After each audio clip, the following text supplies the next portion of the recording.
श्रीमद् भागवत गीता अथ पंचदशोध्याय में श्री भगवान जी बोले, आदि पुरुष परमेश्वर रूप मूल वाले और ब्रह्मा रूप मुख्य शाखा वाले जिस संसार रूप पीपल के वृक्ष को अविनाशी कहते हैं तथा वेद जिनके पत्ते कहे गए हैं, उस संसार रूप वृक्ष को जो पुरुष मूल सहित तत्व से जानता है वह वेद के तात्पर्य को जानने वाला है।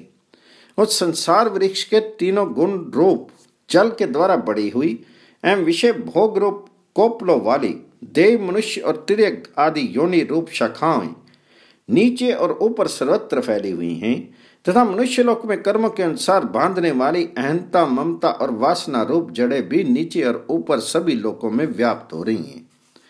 इस संसार वृक्ष का स्वरूप जैसा कहा है वैसा यहाँ विचार काल में नहीं पाया जाता, क्योंकि ना तो इसका आदि है, ना अंत है और ना इसकी अच्छी प्रकार से स्थिति ही है। इसलिए इस अहंता, ममता और वासना रूप अति दृढ़ मूलों वाले संसार रूप पीपल के वृक्ष को दृढ़ वैराग्य रूप शास्त्र द्वारा काट कर उसके पश्चात उस परम पद रूप परमेश्वर को भली भांति खोजना चाहिए, जिसमें गए हुए पुरुष फिर लौटकर संसार में नहीं आते और जिस परमेश्वर से इस पुरातन संसार वृक्ष की प्रवृत्ति विस्तार को प्राप्त हुई है उसी आदि पुरुष नारायण के मैं शरण हूं। इस प्रकार दृढ़ निश्चय करके उस परमेश्वर का मनन और निध्यासन करना चाहिए।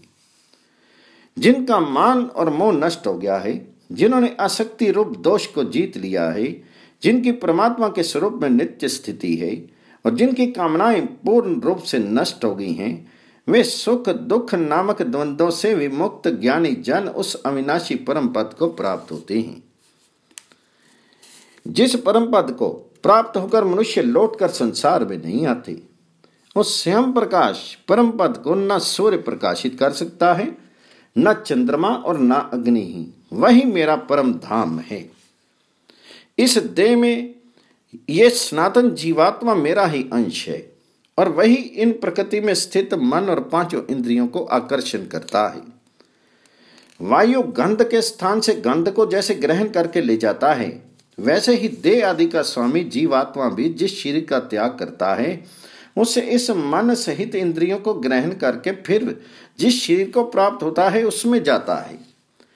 ये जीवात्मा श्रोत्र, चक्षु और त्वचा को तथा रसना, घ्राण और मन को आश्रय करके अर्थात इन सब के सहारे से ही विषयों का सेवन करता है।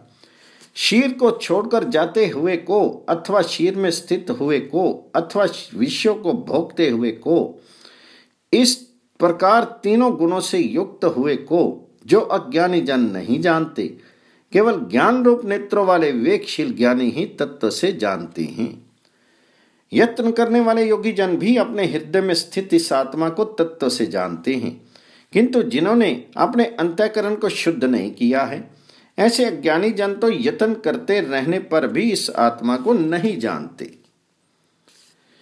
सूर्य में स्थित जो तेज संपूर्ण जगत को प्रकाशित करता है तथा जो तेज चंद्रमा में है और जो अग्नि में है, उसको तुम मेरा ही तेज जान। और मैं ही पृथ्वी में प्रवेश करके अपनी शक्ति से सब भूतों को धारण करता हूं और राजस्वरूप अर्थात अमृत में चंद्रमा को होकर संपूर्ण औषधियों को अर्थात वनस्पतियों को पुष्ट करता हूं। मैं ही सब प्राणियों के शरीर में स्थित रहने वाला प्राण और अपान से संयुक्त वैश्वानर अग्नि रूप होकर 4 प्रकार के अन्न को पचाता हूं।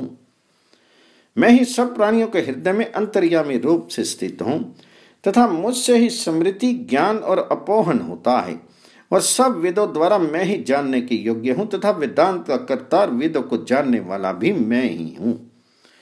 इस संसार में नाशवान और अविनाशी भी ये 2 प्रकार के पुरुष हैं। इनमें संपूर्ण भूत प्राणियों के शरीर तो नाशवान और जीवात्मा अविनाशी कहा जाता है।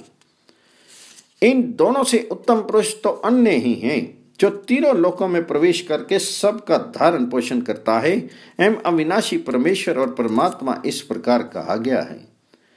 क्योंकि मैं नाशवान जड़ वर्ग क्षेत्र से तो सर्वथातीत हूं और अविनाशी जीवात्मा से भी उत्तम हूं, इसलिए लोक में और वेद में भी पुरुषोत्तम नाम से प्रसिद्ध हूं। हे भारत, जो ज्ञानी पुरुष मुझको इस प्रकार तत्व से पुरुषोत्तम जानता है वे सर्वज्ञ पुरुष सब प्रकार से निरंतर मुझ वासुदेव परमेश्वर को ही भजता है। हे निष्पाप अर्जुन, इस प्रकार ये अति रहस्य युक्त गोपनीय शास्त्र मेरे द्वारा कहा गया। इसको तत्व से जानकर मनुष्य ज्ञानवान और कृतार्थ हो जाता है। इस प्रकार से 15वां अध्याय पूर्ण।